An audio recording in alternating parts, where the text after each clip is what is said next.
नमस्कार, मैं Ganesh Kumar Chaudhary, assistant professor chemistry, government college Barmer. BSc third year की लास्ट क्लास में यूनिट फर्स्ट अपनी कंप्लीट हो चुकी थी। आज अपन यूनिट सेकंड स्टार्ट कर रहे हैं और यूनिट सेकंड का फर्स्ट टॉपिक है hard and soft acid base concept, जिसको शॉर्ट में HSAB कंसेप्ट कहते हैं। तो पहले इसका इंट्रोडक्शन। उपसंयोजक यौगिकों को दो भागों में बांटा गया है। यह आपको पहले पता है कि उपसंयोजक यौगिक है उसका निर्माण केंद्रीय धातु आयन और लिगेंड के बीच उपसंयोजक बंध बनने के कारण होता है। तो इसके दो भाग होते हैं, एक केंद्रीय धातु आयन और दूसरा लिगेंड। और लुईस की अम्ल क्षार अवधारणा और जिसके अनुसार वे समूह जो इलेक्ट्रॉन ग्रही होते हैं लुईस अम्ल कहलाते हैं। यहाँ पर उपसंयोजक यौगिकों के अंदर धातु आयन होते हैं, वो इलेक्ट्रॉन ग्रही होते हैं, इसलिए ये अम्ल कहलाएंगे। जबकि लिगेंड है वो इलेक्ट्रॉन दाता होते हैं, इसलिए ये क्षार कहलाते हैं। यानी कि यहाँ पे उपसंयोजक यौगिकों में केंद्रीय धातु आयन है वो अम्ल होगा और लिगेंड है वो क्षार होगा। आगे इन केंद्रीय धातु आयन और लिगेंडों का वर्गीकरण किया है और सबसे पहले यहाँ पे आर्लैंड, चैट और डेविस ये तीनों वैज्ञानिक थे और इन तीनों ने बंधन की वरीयता के आधार पर जो बॉन्डिंग की इनकी वरीयता थी, बॉन्डिंग के आपस में उनके आधार पर धातु आयनों तथा लिगेंडों को दो वर्गों में वर्गीकृत किया है। इन धातु आयन के भी दो वर्ग बनाए और लिगेंड के भी दो वर्ग बनाए, जिसमें फर्स्ट अपन ए यानी कि धातु आयनों का वर्गीकरण। धातु आयनों के वर्गीकरण में भी दो वर्ग। तो पहला यहाँ पे वर्ग ए के धातु आयन यानी क्लास ए के जो मेटल आयन है उनको, उनमें क्या क्या आते हैं, उनकी क्या कैरेक्टरिस्टिक है, उनकी क्या गुणधर्म है। तो क्षारीय इसमें रखा किस किस को है, तो क्षारीय धातु आयन, क्षारीय मृदा धातु आयन यानी वर्ग आवर्त सारणी के अंदर वर्ग एक के क्षारीय धातु आयन उनके बने हुए आयन, और आवर्त सारणी के जो वर्ग दो हैं जिसमें क्षारीय मृदा धातु होते हैं तो उनके आयन, और इसके साथ साथ में उच्च ऑक्सीकरण अवस्था में हल्के संक्रमण धातु आयन जिनकी ऑक्सीडेशन स्टेट है वो हायर हो, ऐसे हल्के संक्रमण धातु आयनों को इस वर्ग में रखा गया है। जैसे लिथियम, सोडियम ये जो आयन है वो तो क्षारीय धातु आयन है, और मैग्नीशियम, कैल्शियम क्षारीय मृदा धातु आयन है, और टाइटेनियम का और जो फेरिक आयन है ये यहाँ पे हल्के संक्रमण धातु जो हायर ऑक्सीडेशन स्टेट के अंदर है।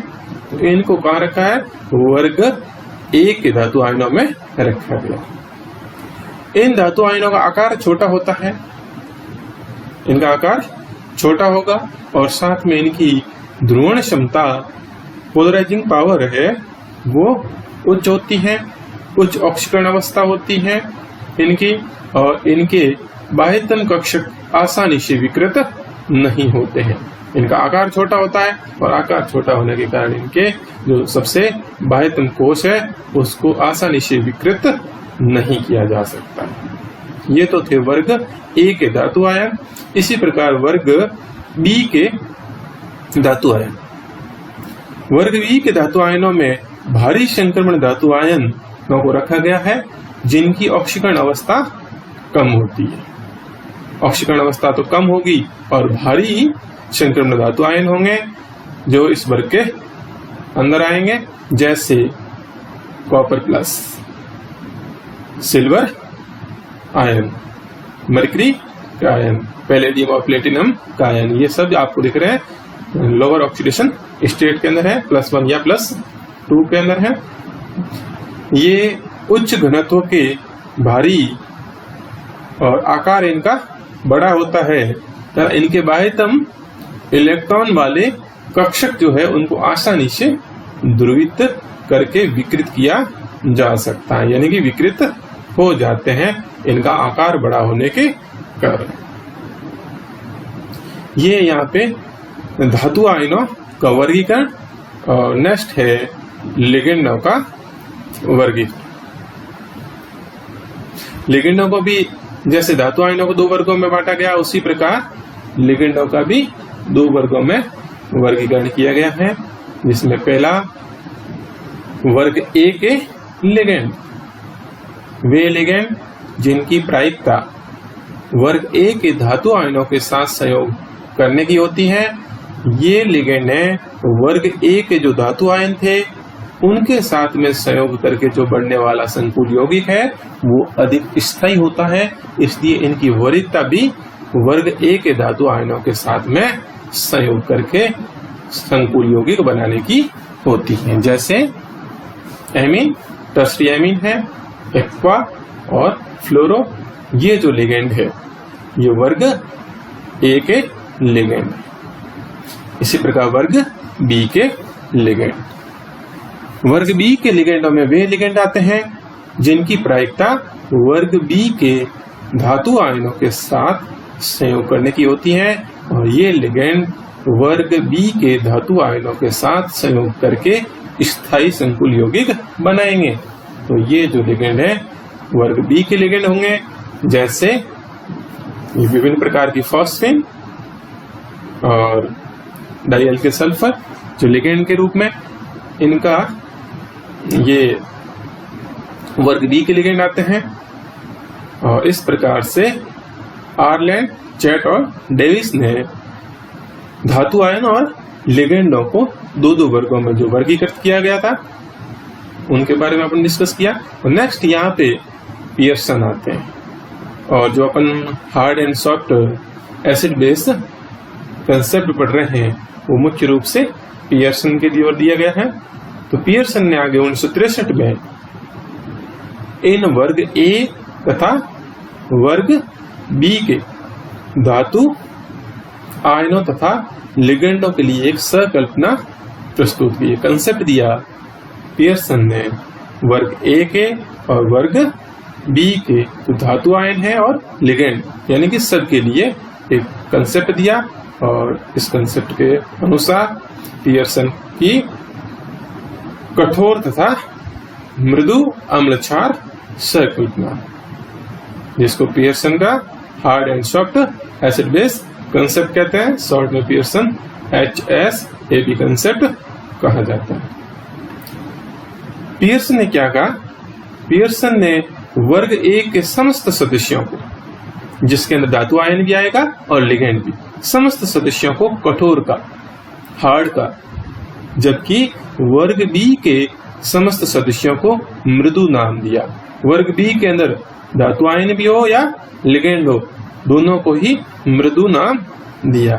और इस आधार पर वर्ग ए के धातु आयन है वो कठोर अम्ल, तथा वर्ग ए के लिगेंड है उनको कठोर क्षार कहा, जबकि वर्ग बी के समस्त धातु आयन मृदु अम्ल तथा वर्ग बी के समस्त लिगेंडों को मृदु क्षार कहा गया। आगे यहाँ पे पियर्सन ने एक अम्ल क्षार अभिक्रिया के द्वारा इसको अपने कंसेप्ट को एक्सपेंड किया। जैसे एक अम्ल क्षार अभिक्रिया है जिसमें एक ए यहाँ पे लुईस अम्ल यानी कि इलेक्ट्रॉन ग्रही जैसे धातु आयन होता है यहाँ पे संकुल यौगिक बनते समय ए, और बी यहाँ पे जैसे लिगेंड होता है और लिगेंड होता है लुईस क्षार होता है यानी इलेक्ट्रॉन दाता होता है। और जब ए और बी आपस में संयोग करते हैं तो इनसे एक संकुल यौगिक ए बी का निर्माण होता है। अब इस ए बी संकुल को स्थायित्व को समझाने के लिए पियर्सन ने क्या कहा, इसके लिए कंसेप्ट दिया पियर्सन ने कि उपरोक्त अम्ल क्षार अभिक्रिया से प्राप्त संकुल के स्थायित्व को समझने के लिए पियर्सन ने एक साधारण नियम दिया और जिसे पियर्सन की कठोर तथा मृदु अम्ल क्षार संकल्पना Pearson HSAB hard and soft acid base concept कहते हैं। यानी इस संकुल के स्थायित्व को जब संकुल बनेगा किसके द्वारा, धातु आयन और लिगेंड के बीच संयोग से उपसंयोजक बॉन्ड के द्वारा संकुल यौगिक बनेगा। वो स्थायी कब होगा, स्टेबल कब होगा, कब वो ज्यादा स्थायी होगा, तो इसके लिए पियर्सन ने एक कंसेप्ट दिया। कंसेप्ट में क्या कहा गया इसके कि इस संकल्पना के अनुसार कठोर अम्ल कठोर क्षार के साथ, क्या कहा कि कठोर जो अम्ल है वो कठोरी क्षार के साथ तथा मृदु अम्ल मृदु क्षार के साथ बंध बनाने को वरीयता देते हैं। कठोर अम्ल कठोर क्षार के साथ यानी हार्ड एसिड है वो हार्ड बेस के साथ, और मृदु अम्ल है मृदु क्षार के साथ यानी सॉफ्ट एसिड है वो सॉफ्ट बेस के साथ बंध बनाने को वरीयता देते हैं।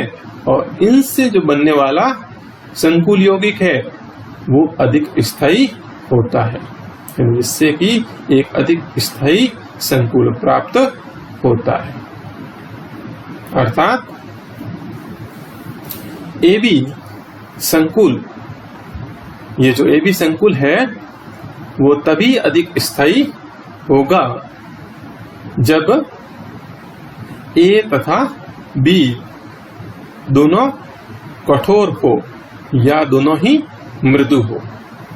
इस संकुल यौगिक के स्थायित्व को समझाने के लिए पियर्सन ने बताया कि यदि ये संकुल यौगिक है वो बनते समय जो धातु आयन है वो भी कैसा होना चाहिए, कठोर अम्ल होना चाहिए, और जो यहाँ पे लिगेंड है वो भी कठोर क्षार होना चाहिए, तो उससे बनने वाला संकुल यौगिक होगा वो अधिक स्थायी होगा।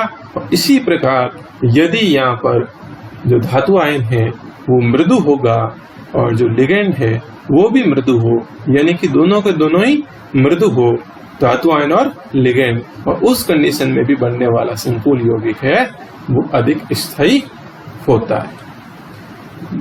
अब इस पियर्सन के इस कंसेप्ट को आसानी से समझने के लिए